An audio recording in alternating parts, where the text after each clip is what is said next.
Alors aujourd'hui on fait un ananas rôti aux épices, c'est extrêmement simple. Je l'avoue humblement, je prends des ananas qui sont déjà préparés.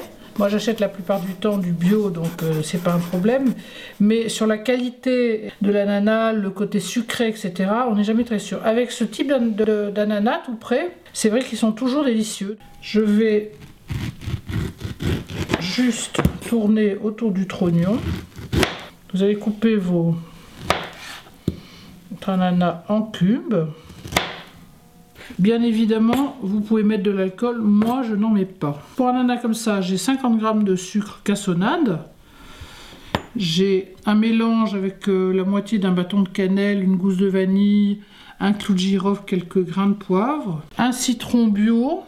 Et voilà, et c'est tout. Je vais tout mettre dans le bol du robot, avec le jus bien évidemment, fendre ma vanille, et je vais l'écraser pour récupérer mes graines.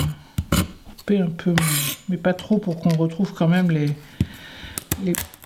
le bois dans l'ananas. Je vais les écraser un tout petit peu. Donc nos épices sont prêtes. On met ça dans le bol. Je vais prélever des écorces la plus fine possible.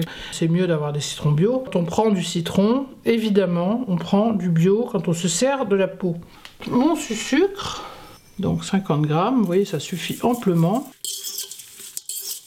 Je vais rajouter le tiers de jus de citron. Vous pouvez mettre du citron vert et du coco, ça donnera encore plus une note exotique à votre plat, évidemment. J'installe mon fouet, température à 80 pendant 15 minutes. Et on va mettre mélange vitesse 1 de manière à ce que ce soit bien brassé.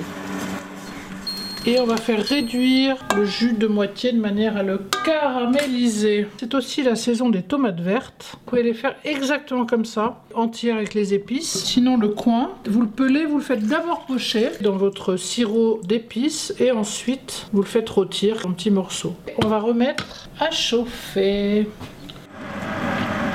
6 minutes, dont 1 minute sur mélange 3 pour finir.